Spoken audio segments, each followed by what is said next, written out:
welcome to the Cozy Library. Hari ini aku mau rating book series. Is it worth it to read or not? Gitu. Apakah worth it buat dibaca atau enggak sih? Karena kan sebelum kita baca suatu series, pasti kita mikir-mikir dulu supaya kita nggak nyesel nih karena harus lanjutin seriesnya. Buat kamu yang belum subscribe, jangan lupa juga ya subscribe di bawah sini dan klik lonceng notifikasinya biar kamu dapat notifikasi tiap aku update hari Rabu dan hari Jumat. You can also like this video if you like it and go to my Instagram and Twitter for more book updates. Okay, thank you for subscribing and let's go!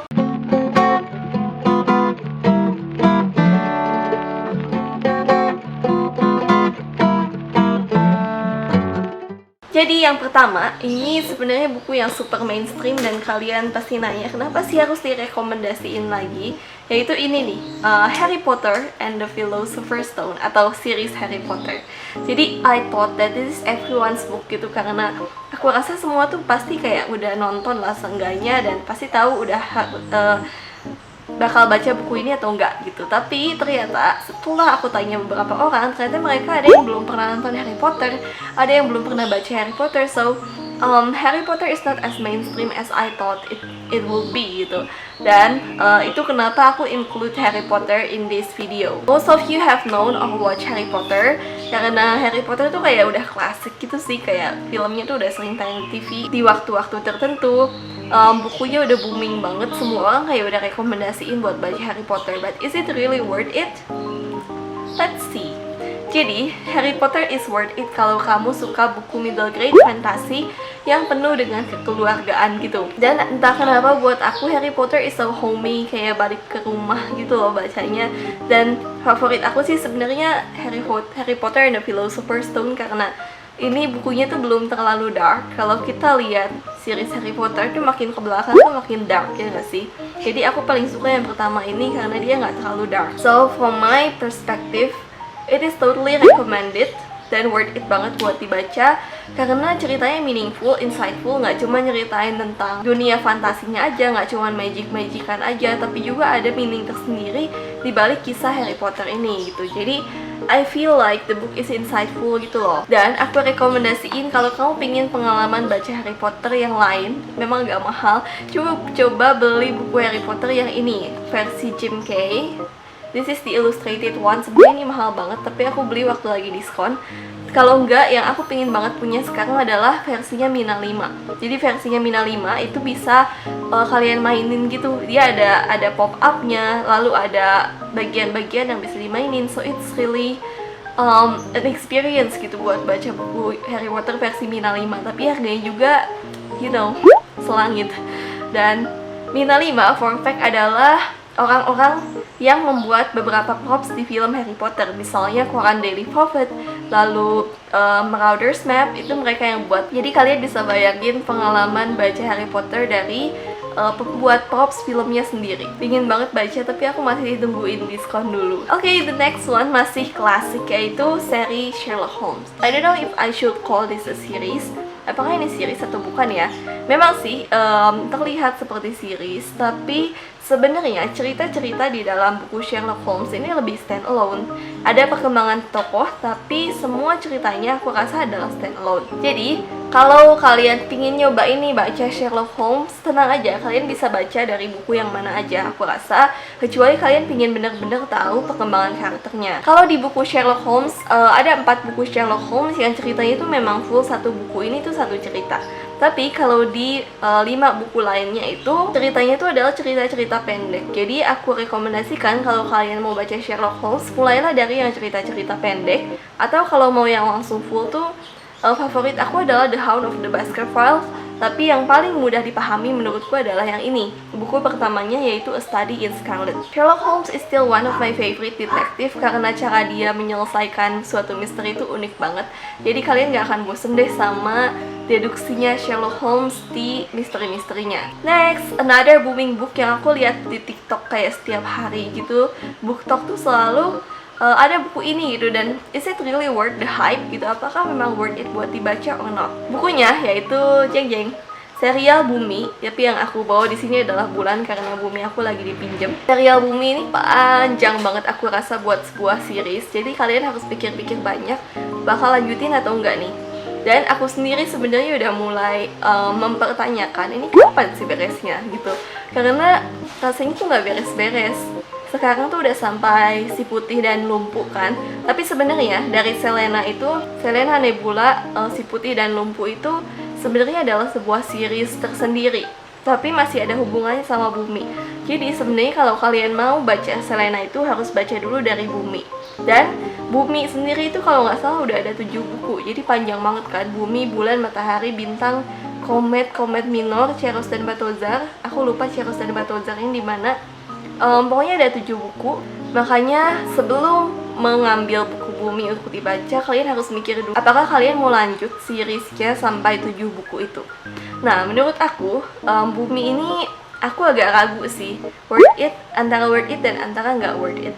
Jadi yang pertama, keraguan aku adalah oke, dia ini seru sebagai sebuah buku fantasi lokal, idenya tuh agak out of the box dan aku suka makna yang dibawa di dalam bukunya.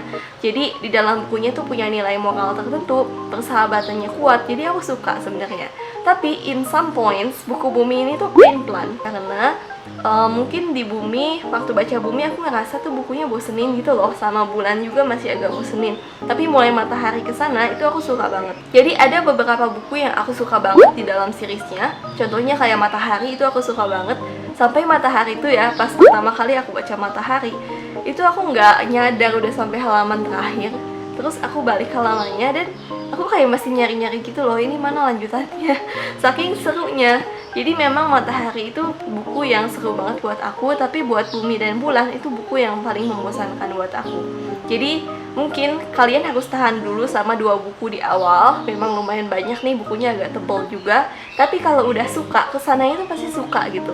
Jadi dulu aku tuh salah urutan baca. Aku baca dari Matahari dulu, makanya aku langsung lanjut series Bumi karena aku suka banget sama Matahari. Tapi kalau dulu aku baca Bumi dulu, mungkin aku akan mikir-mikir lagi apakah mau lanjut series ini atau enggak. Next, series yang baru dijadikan movie baru-baru ini yaitu Six of Crows dan Shadow and Bones. Jadi di sini ada buku Crow Kingdom, again Six of Crows lagi dipinjam. Jadi sebenarnya Shadow and Bones itu adalah film gabungan antara series buku Shadow and Bones dengan Six of Crows. Penulisnya sama, yaitu Leigh Bardugo. Nah, yang mau aku bahas sekarang adalah serial Six of Crows karena aku belum baca Shadow and Bones. Is it worth it or not? Menurutku, dari segi buku itu super worth it karena semua tokoh di sini ini diceritakan dari 6 sudut pandang, jadi kamu gak akan bosen gitu kayak lihat sudut pandang dari berbagai tokoh. Aku suka dan tokoh-tokohnya tuh unik banget. Dan pemimpinnya yaitu Kaz, pemimpin gengnya tuh sangat gak ketebak apa yang akan dia lakukan. Jadi aku agak merasakan vibes yang mirip Sherlock Holmes dari Kaz. Kayak dia tuh selalu berhasil menyelesaikan masalah dengan cara yang gak tertebak. Itu yang aku suka dari Six of Crows. Aku nggak pernah bisa nebak jalur ceritanya. So if you like cerita fantasi, banyak actionnya, totally tokohnya tuh pinter-pinter dan alur ceritanya nggak ketebak, you should read Six of Crows. Dan aku agak kecewa sebenarnya karena Six of Crows gak dibikinin series sendiri, padahal kalau mereka dibikinin series sendiri, I think it would be totally awesome gitu. Karena waktu digabungin sama Shadow and Bones, di Shadow and Bones pesonanya kelompok Crows itu kurang keluar gitu loh. Jadi aku mempertanyakan kenapa digabungin, padahal this is totally an amazing series yang bakal worth it banget buat dijadiin satu series yang baru gitu loh. Six of Crows ini udah pernah aku review. Kalau aku ceritain di sini panjang ya, jadi kalian bisa cek reviewnya nanti di bawah sana ya linknya. Next, ini ada series lama sebenarnya yaitu To All the Boys I've Told Before. Tapi aku ambil yang ini karena aku suka bukunya. Hardcover, Always and Forever Lara Jean. Jadi buku ini sebenarnya adalah series yang udah lama dan mungkin sebagian besar dari kalian tuh udah baca. Tapi aku kayak pingin bahas lagi, worth it gak sih? Karena semua series dari buku ini, tiga bukunya tuh udah dijadiin sebuah series film sama Netflix. Jadi kalian bisa nonton di Netflix. Tapi sebenarnya agak beda dari bukunya gitu. Kalau menurutku, Lara Jean di dalam buku tuh lebih homey. Tapi tetap sih Lana Condor di To All the Boys I've Loved Before movie itu menggambarkan banget Lara Jean. Kalau kalian seorang introvert yang suka banget di rumah, I think you would relate a lot to Lara Jean Song Coffee. Jadi kalau kalian butuh series romance yang manis dan menghibur, you should totally read this. Worth it sih, walaupun sama kayak serial Bumi, menurutku buku keduanya agak membosankan. Tapi dari segi ke-cutean seriesnya ya it's okay lah. Next, I save the best for last, dan kalian udah tau lah ini pasti worth it atau enggak, yaitu Jeng Jeng Jeng, my favorite Renegades My Love. Aku suka banget sama buku ini. Maybe I should make another video review seri Renegades, karena aku tuh review ini kayak dulu banget. Dan aku harus review pas aku udah baca semua seriesnya gitu kan. Kalau dulu aku baru baca yang pertama aja. Jadi ini series trilogy, ada 3 buku, and you totally have to read this. Ini worth it banget. Kalau kalian suka sci-fi, fantasi yang romansnya tuh mild tapi cute banget gitu, yang romansnya tuh sebenarnya kecil, nggak seberapa, kayak bukan the larger portion of the book, tapi beneran romansnya tuh cute banget. Renegades ini sebenarnya pertarungan antara heroes dan villains, so it's like Avengers tapi di-pack di dalam satu dunia lain gitu. Dan aku suka karena unlike Avengers yang dia ada 2 sisi, yaitu good and bad, di sini tuh sisi good and badnya tuh abu-abu gitu loh. Jadi dia memperlihatkan gimana villains tuh ternyata bisa baik juga, dan gimana heroes ternyata bisa jahat juga. Dan this is a series from my favorite writer, Marissa Meyer. Kalau kalian belum pernah baca bukunya Marissa Meyer, you should totally try reading this. Walaupun ini tebal banget ya, kayak kalau bahasa Inggrisnya itu sekitar 500 halaman, dan bahasa Indonesianya tuh udah diterjemahin, tapi buku pertamanya aja sama penerbit Spring kalau nggak salah tuh sampai 900 halaman ya, kalau yang pernah aku lihat dari sosmed. Tebal banget, tapi kalian nggak akan nyesel bacanya. Jadi tipikal buku Marissa Meyer adalah buildingnya itu tuh lama. Jadi di kayak setengah buku atau seperempat buku tuh memang mungkin masih kurang masalah gitu.